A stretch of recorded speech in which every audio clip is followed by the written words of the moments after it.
Bonjour. Bon, je tiens à dire que je suis ingénieur bâtiment à la base, et donc je ne suis pas totalement un terrain inconnu. Donc merci beaucoup au CSTB et puis à Étienne Crépon de m'avoir invité aujourd'hui. C'est un grand honneur d'être parmi vous. Donc je vais vous faire l'approche que nous avons au sein d'EDF et en particulier à la recherche d'EDF et sur l'économie circulaire. Bon, la première chose, c'est qu'on est totalement convaincu du fait qu'il faut préparer un avenir sobre. Et évidemment, un CO2, donc, qui est même dans notre raison d'être, mais pas qu'un CO2. Il faut pouvoir regarder l'ensemble des impacts des activités humaines et sur différents indicateurs environnementaux. Et pour ça, bon, tout en connaissant les limites qui ont été évoquées des analyses cycle de vie et qu'on connaît très bien. Mais c'est important de s'appuyer dans la mesure du possible sur des méthodes scientifiques, sur des méthodes sur lesquelles il y a des chercheurs qui travaillent. Donc on considère que l'approche de l'analyse du cycle de vie est une approche très pertinente. Et donc, dans certains cas, cette approche d'analyse du cycle de vie, il faut un peu la tordre pour l'appliquer, par exemple, comme nous l'avons fait au mix énergétique. Donc, l'année dernière, on a mené un travail de regarder de façon prospective des mix énergétiques à horizon 2050 avec une approche de l'ensemble des impacts, que ce soit sur les émissions des GES, mais aussi sur l'utilisation des sols, sur l'utilisation d'eau.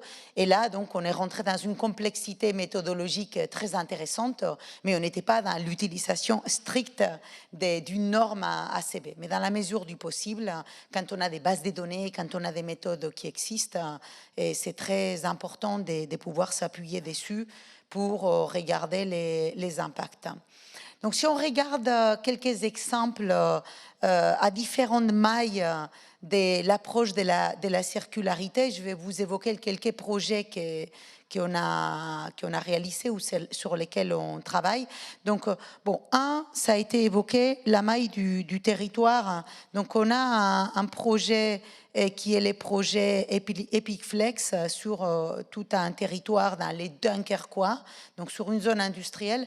Et donc, en fait, là, on est parti d'une approche de tous les acteurs du territoire et de faire en sorte que les sous-produits des uns deviennent la matière première énergétique et puis matière aussi des autres. Donc, on a commencé par aller voir avec nos équipes R&D, les équipes territoriales, tous les acteurs sur place pour faire un bilan de leurs besoins et puis de leurs déchets, en fait, de leurs produits de sortie, mutualiser et puis avoir un impact final réduit. Donc voilà, donc on a 43 kilotonnes de CO2 évités par an, donc des térawattheures des chaleurs valorisées par une espèce d'autoroute de la chaleur qui permet de réutiliser la chaleur de certains sites par d'autres, et puis l'économie d'eau par l'utilisation, la réutilisation des l'eau. Donc voilà, c'est quelque chose qui a bien fonctionné, donc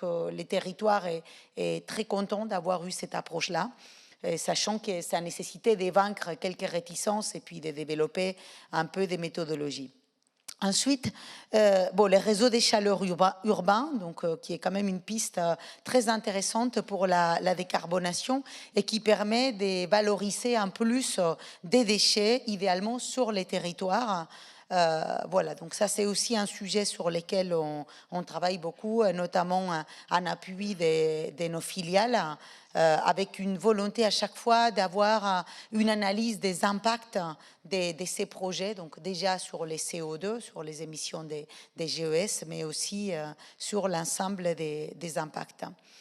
Et si on revient sur des logements collectifs, donc l'utilisation des énergies renouvelables, et donc un exemple d'une énergie renouvelable à laquelle on pense moins comme énergie renouvelable, c'est la chaleur renouvelable via les pompes à chaleur, et notamment l'intégration dans les collectifs des pompes à chaleur. Donc c'est un domaine sur lequel on a aussi plusieurs projets